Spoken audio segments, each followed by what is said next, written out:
Vous savez ce qu'on ne vous dit pas sur le développement personnel? C'est que ce n'est pas toujours joli, ce n'est pas toujours lumineux, inspirant ou instagrammable. Clin d'œil, clin d'œil. Ce n'est pas une ligne droite vers le mieux. Parfois, souvent, c'est le chaos. Oui, le chaos. C'est le désordre total avant la clarté. C'est la colère qui remonte, la tristesse qu'on avait enfouie, les prises de conscience qui bousculent tout. Et souvent, c'est à ce moment-là que beaucoup de gens croient qu'ils ont échoué, qu'ils ont régressé. Mais non, non, non, non. Vous n'avez pas régressé. Vous êtes juste en train de guérir. On présente souvent le développement personnel comme une ascension. Devenir la meilleure version de soi-même, pense positif, attirer ce que vous désirez. Mais on oublie de dire que pour devenir cette version de vous-même, il faut d'abord traverser la version qui souffre, la version qui a été blessée, celle qui doute, qui a peur, qui ne veut pas lâcher le contrôle. On oublie de dire que l'éveil parfois fait mal. Oui, oui, je mets une emphase certaine sur le mal.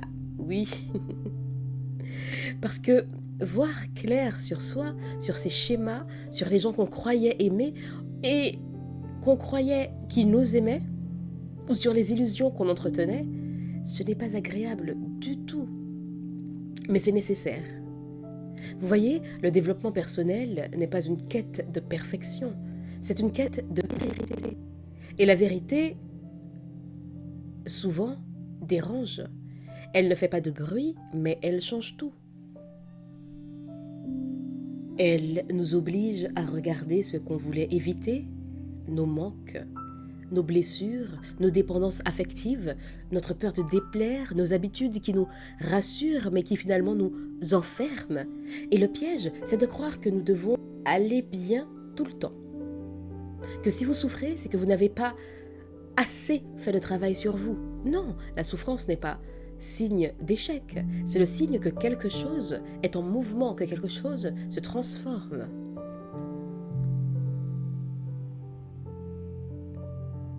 Le développement personnel, c'est aussi apprendre à faire la paix avec l'imperfection. Vous n'êtes pas un projet à corriger, vous êtes un être humain en apprentissage. Nous sommes des êtres humains en apprentissage. Et parfois, l'évolution se fait en silence, dans les moments où vous croyez stagner. Le développement personnel, ce n'est pas toujours spectaculaire. Parfois, c'est juste le fait de ne plus réagir comme avant. Poser une limite sans culpabilité. De dire non sans tout expliquer. Ou de choisir le calme plutôt que le chaos. C'est ça le vrai progrès. Mais il y a une autre chose qu'on ne dit pas assez. Le développement personnel peut devenir une fuite. Oui, oui, oui, une fuite déguisée en quête. Certains enchaînent les lectures, les formations, et c'est pas ce qui manque, sans jamais s'arrêter pour vivre, ressentir, digérer et passer à l'action. Parce qu'en fait, ils ont peur de rencontrer la partie d'eux qui ne va pas bien. Alors, si vous êtes dans ce cas, si vous sentez que vous cherchez toute la prochaine clé, la prochaine méthode, le prochain programme, rappelez-vous que le but, ce n'est pas de devenir quelqu'un d'autre. C'est de redevenir vous-même, de revenir à vous. Et redevenir soi, c'est quoi concrètement? C'est accepter qu'il y a des jours où vous serez motivé et d'autres où vous ne le serez pas. Des jours où vous voudrez parler au monde entier et d'autres où vous aurez besoin de silence.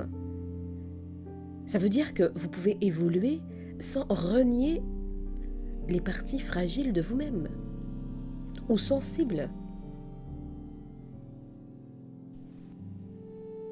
Le vrai travail sur soi, c'est quand on cesse de se réparer et qu'on commence à s'accueillir. Parce que oui, vous n'êtes pas brisé, vous êtes en reconstruction. Et il y a une grande différence entre les deux. Autre chose qu'on ne vous dit pas, c'est que le développement personnel ne rend pas forcément votre entourage plus facile à gérer. Non, non, non. Au contraire, plus vous grandissez, plus certaines relations deviennent inconfortables, parce que vous ne jouez plus le même rôle, vous ne validez plus les mêmes dynamiques, et certains ne supportent pas ça, non. Mais c'est normal, c'est le prix de l'alignement. Vous ne perdez pas les gens, vous perdez juste les versions de vous qui avaient besoin d'eux pour se sentir en sécurité.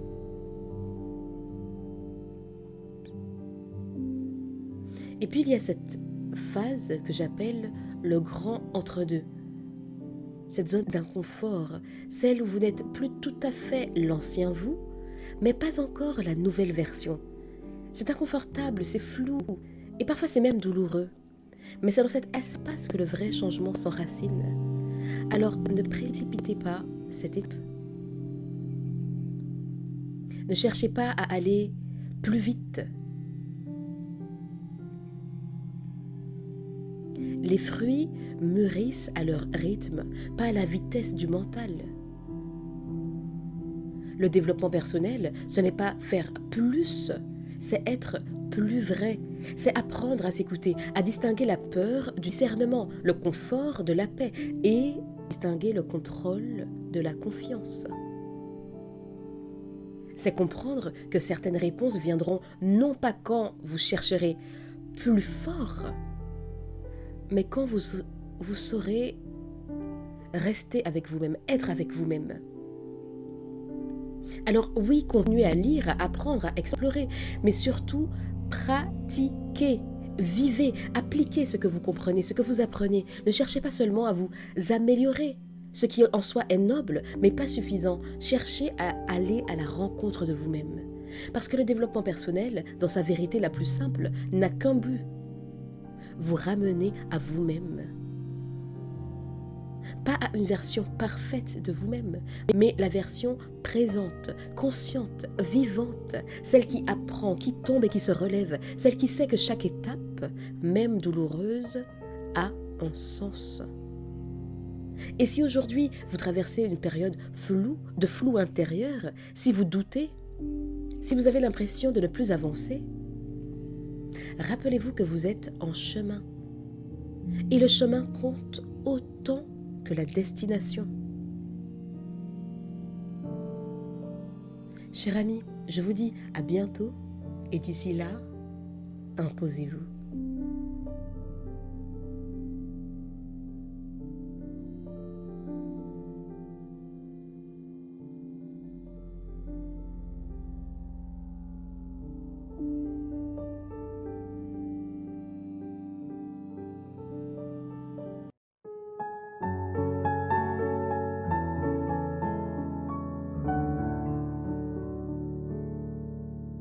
Every day